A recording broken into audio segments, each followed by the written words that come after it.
Hi, my name is Courtney Cobb, And I'm Jessica Healy. and we're with Topograph. Topograph is a boutique-style lifestyle brand marketing company that builds marketing base camps. These are virtual camps that bring together all of the tools, maps, and strategies necessary to help accelerate marketing results. We specialize in experiential marketing and content marketing.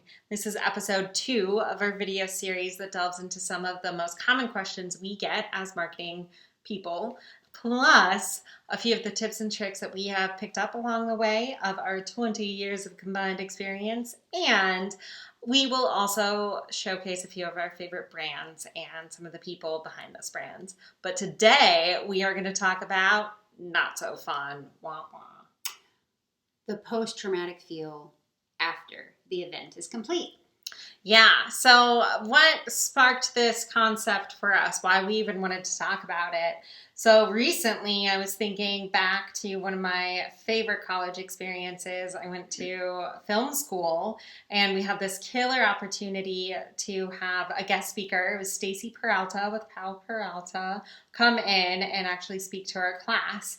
And Stacy Peralta, he did things like Dogtown and Z-Boys and Bones Brigade and Crips and Bloods and some killer documentaries. And one of the things that he said to us was, after putting a ton of time into one project, he kind of felt this like postpartum depression after it was finished. And that feeling is very, very, very true with events. Even if it's just a small event that you've been putting, 4 or 6 weeks into, and it's over in an hour, to something that sometimes these events take a year, sometimes a year and a half, maybe even 2 years to fully put together, and all of a sudden it's over, and it's typically over very quickly, and you're left feeling like, oh my goodness, what's next?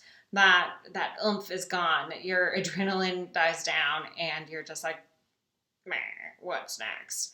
However, it's very important to know that there's still a shit ton that needs to get done. I'm going to let Jess take that. Yeah, so we want to be able to give you some key notes to take away so that way you don't lose that momentum after an event. Big thing is recap after an event. You want to be able to get internal and external input from people. So a great way to do that is a questionnaire. Could be a couple questions. It could be, just depends who it's targeted toward. And then how this benefits is you are able to look back on the event and say, ooh, people said that this went really well. Or, oh, let's not do that next time because it looks like it didn't fare very well. So you're able to create in advance the event. Let's say it happens annually or semi-annually, or it is just good feedback in general for you as an event planner to move to the next step saying, we're going to approach this a little differently with my next client or next event. So feedback is key because you don't always have your eyes on everything, and those people will really help you with that. Another big aspect that is commonly missed, probably not intentionally, but is thank yous. You have so many people that bring this concept together. So all the way from your volunteers to your key coworkers, people who are down the line that are just showing up to provide food. They're just a contracted piece of help in the equation. All of those components need to be thanked, and thanked heavily, because there is so much energy put into this, and people are usually burnt out across the board. And reaching out and letting them know afterwards, once their head clears a little, they're going to think, oh man, I'm going to want to work with that person again, or I'm going to want to be a part of that experience again. And again, it helps get some input in, maybe when you're not even asking directly, but you could get some critical information in from those people. Another way to thank a person is not only by a note, but by physically saying thank you. So maybe having just a little gathering afterwards, or an all-out party for everyone to come together, kick off their shoes, crack open a beverage, and actually sit down and have time to eat and talk about whether it's the event or maybe get to know each other even more on a personal level of how did you get involved. It's really cool how, again, that thank you and that thoughtfulness afterwards can make a big difference for your team. Yeah. Especially for volunteers, you get sometimes things like South by Southwest, there are thousands upon thousands of volunteers to make something that big happen. And that they wouldn't be able to A, afford to hire all of those people, but B, be able to pull off an event of that size. And they do this killer post volunteer party, and it makes it like, yeah, I want to do this again. They care, they say thank you, so it's a huge thing. Another thing that's really important at this moment in time is post event advertising. You have huge amounts of content, whether they're videos, photos, just people still yammering. Sometimes it's like swag items that were given away. Sometimes it's funny left behinds. People leave the weirdest things at events.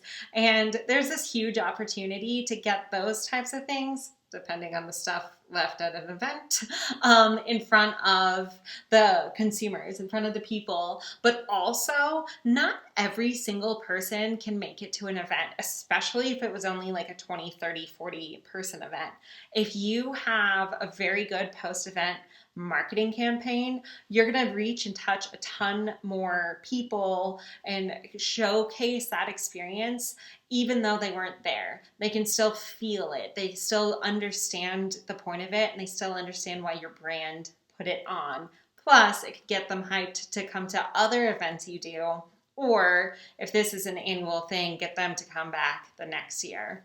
And then the last thing that we really want you guys to take away from this is analyze the data. You just got a ton of information from beyond the surveys that hopefully you have sent out to the people, but you have this huge amount of information as to like how many tickets were actually sold, who bought them, type of people that bought them, why they bought them, where it came from. Was it a Facebook ad? Was it a Google ad? Was it in a store? That's not very common anymore. But like, there's a lot of information that can be gathered that talks to you about your demographic.